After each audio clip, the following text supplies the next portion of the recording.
एक लड़की love marriage करती है और उसकी जीवन शादीशुदा जो जीवन होता है बहुत अच्छे से चल रहा होता है, क्योंकि जो लव मैरिज करती है माता पिता की सहमति से करती है। लेकिन एक दिन ऐसा क्या हुआ उसकी जिंदगी में, उसकी जिंदगी ही बदल गई और उसको अपनी जान से हाथ धोना पड़ा।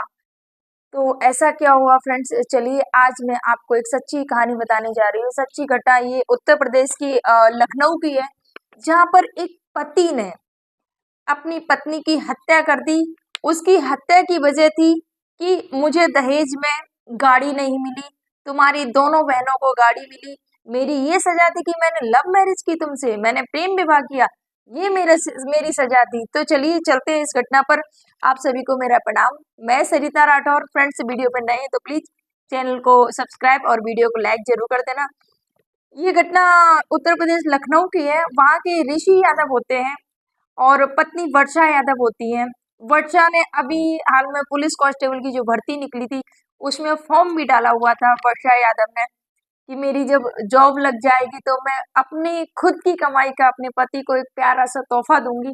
लेकिन उससे पहले जॉब लगती वर्षा ही इस दुनिया से चली गई, क्योंकि उनके पति ने खुद ही अपनी पत्नी की हत्या कर दी।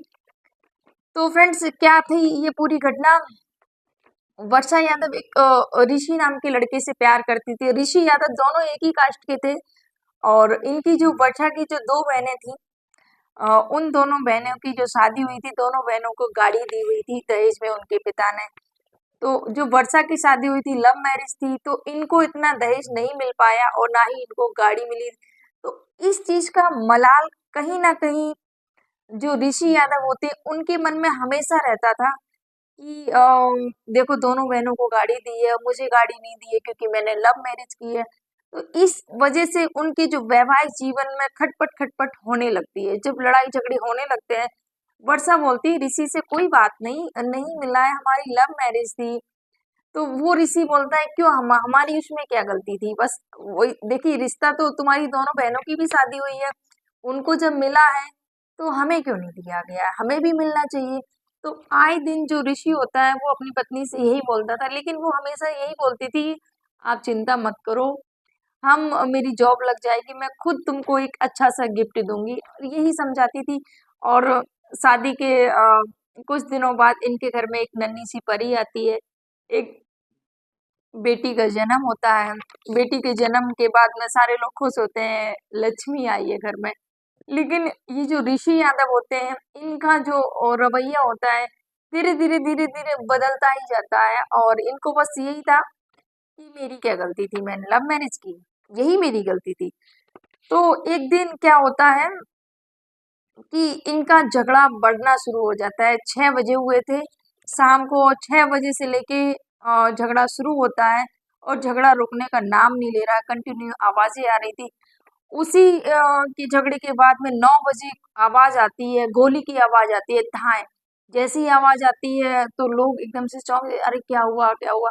और यहाँ गोली चला के चलने के बाद में ये पुलिस को कॉल कर देते हैं ऋषि यादव, कि ऐसे ऐसे करके मेरी पत्नी ने आत्महत्या कर ली है, मेरी पत्नी ने गोली मार ली अपने आप को। जब ऐसा पता चला और लोगों को पता चला, खबर मायके पहुंची। जब खबर मायके पहुंची तो मायके वाले तुरंत वहां पर पहुंचते हैं और पुलिस भी वहां पर पहुंच जाती है। पूरे कमरे में खून खून खून, क्योंकि गोली सिर पे लगी, पूरे चिथड़े पड़े हुए थे, पूरे छींटे दीवालों पर ब्लड के पड़े हुए थे, मांस के, बहुत ज्यादा वो थी कंडीशन। उसके बाद में जब पुलिस आती है, घर वाले भी उसी समय पहुंच जाते हैं और घर वाले आरोप लगाते हैं कि जब से मेरी बेटी की शादी हुई थी इन्होंने लव मैरिज की थी, और इनको बस एक ही मलाल था कि मैंने दोनों बेटियों की शादी में गाड़ी दी थी, इनको मैं गाड़ी नहीं दे पाई थी, इस वजह से इनको ये था कि हमने लव मैरिज की और हमें क्यों नहीं मिला, हमें भी मिलना चाहिए था। ये इनकी वजह था। हमेशा उन्होंने बताया कि हमेशा मेरी बेटी को टॉर्चर किया करते थे, ये अपने घर से गाड़ी लो और बहुत सारी चीजें हमेशा बोला करते थे और झगड़ा किया करते थे, उनके जो घर वालों ने बताया।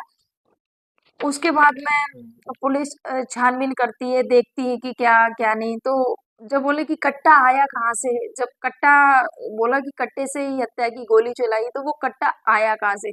तो जो कट्टे की जांच पड़ताल फिर की जाती है कि कहाँ से आया, तो वो कट्टा ऋषि यादव के ही उसमें था। और फिर पुलिस को पूरा शक था कि आत्महत्या नहीं है, ये खुद ने नहीं किया है, ये किया हुआ है।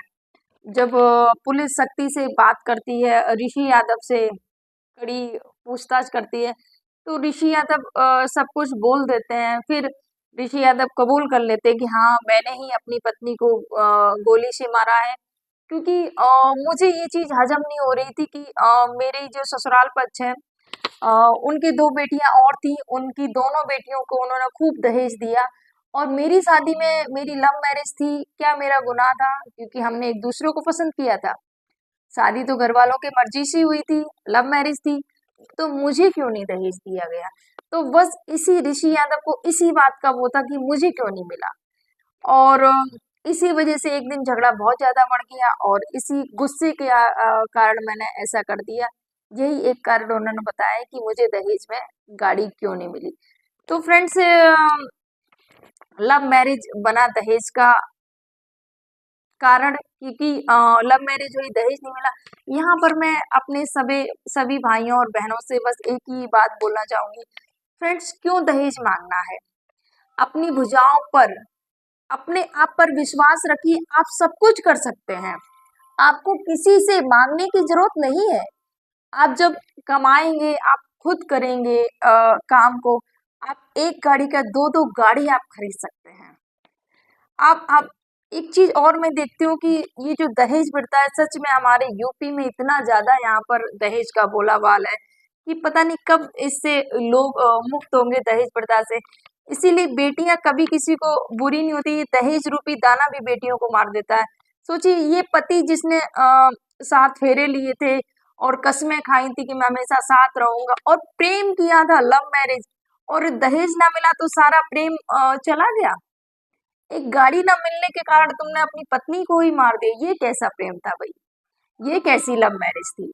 तो सोचने वाली बात है फ्रेंड्स, ये जो घटना हुई है बेहद ही दुखद घटना है।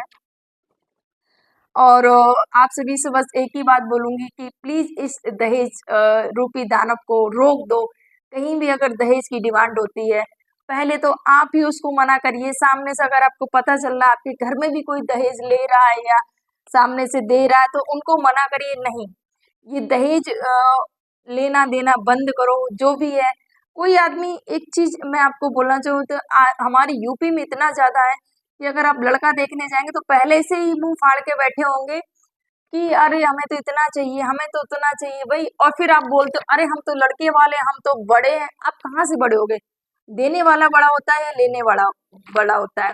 दाता जो दे रहा है वही बड़ा है ना। आप तो भिखारी हैं, आप मांग रहे हैं, फिर आप बड़े कहाँ से हो गए? फिर भी लड़की वाले हमेशा आपको इतना रिस्पेक्ट, मान सम्मान, और आपको बड़ा, आपकी पदवी बड़ी होती है क्योंकि आप लड़के पक्ष से होते हैं, वो लड़की पक्ष से होते हैं, लेकिन वो देते हैं आपको, फिर भी आप इतना ज्यादा वो करते हैं। फ्रेंड्स, बस मेरा यही कहना है कि प्लीज ये जो दहेज मांगते हैं आप लोग बंद करो। और एक, ये तो एक किस्सा नहीं है, ऐसे बहुत सारे किस्से हैं कि लोग क्या करते हैं कि अगर अगर उनका शादी हुई है और उनको अगर दहेज नहीं मिला है तो फिर टॉर्चर करेंगे, ससुराल वाले टॉर्चर करेंगे।